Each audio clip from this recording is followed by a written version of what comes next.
It's 1787. The Articles of Confederation have proven to be too weak to create a workable government.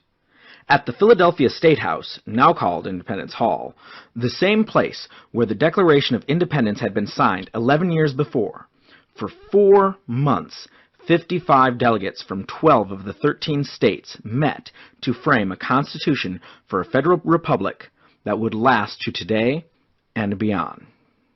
Even before Shays' Rebellion, people had been talking about the need to strengthen the American government. When meeting at Mount Vernon, George Washington's home, he, James Madison, and others came up with the idea of convening a meeting of delegates from the states to amend the Articles of Confederation. This meeting happened in Annapolis, Maryland, but only 5 states sent delegates. It was at this meeting that Alexander Hamilton's recommendation to convene another reform meeting in Philadelphia in the spring of 1787 was forwarded to the Continental Congress. The states decided who they would send to the Constitutional Convention as delegates. Several prominent figures did not attend. John Adams, Thomas Jefferson, and Patrick Henry were among those who were not in attendance.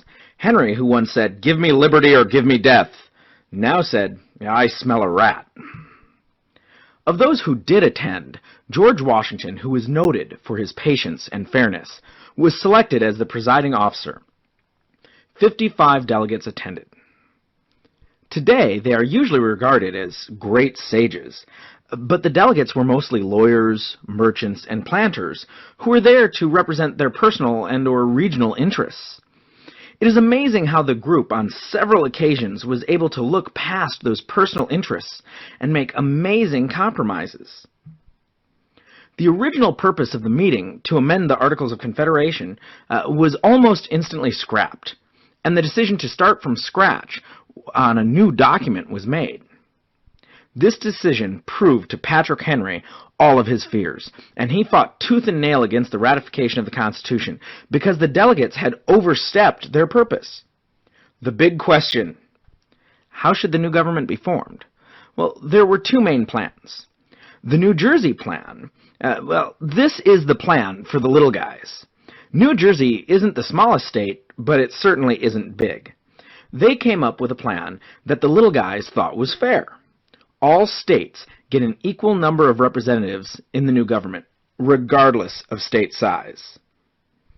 Now, the Virginia plan, this is the plan for the big guys. Virginia is a big state with lots of people. The Virginia plan said that each state should gain representation based on population. This would, of course, mean that Virginia would get far more representation than New Jersey. The Great Compromise. The answer was really quite simple. 2 separate houses would be established, one by population, as wanted for big states in the Virginia plan, and one where all states get equal representation, as wanted by the little states in the New Jersey plan.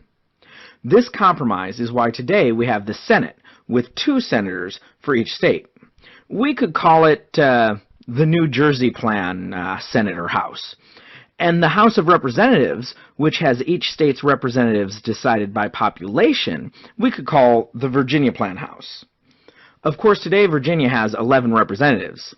It doesn't seem that big next to California's 53. Of course, there were many more sticking points at the convention. One dark stain on the Constitution that has to be mentioned is the 3/5 Compromise. Although the South did not want any rights for their slaves, and wanted slaves treated as property, they did want their slaves to count as population when deciding their representation in the government. Since the Southern delegates would not move forward without the slaves being counted, a compromise was reached. 3/5 of the slave population would be counted towards the overall state population. So to recap, the Articles of Confederation were too weak. 55 delegates met in Philadelphia to amend them. Instead, they decided to start from scratch. The Great Compromise was reached between the big states and the small states. The proponents of the Virginia plan got what they wanted in the population-based House of Representatives, while the proponents of the New Jersey plan got what they wanted in the equal representation of the Senate.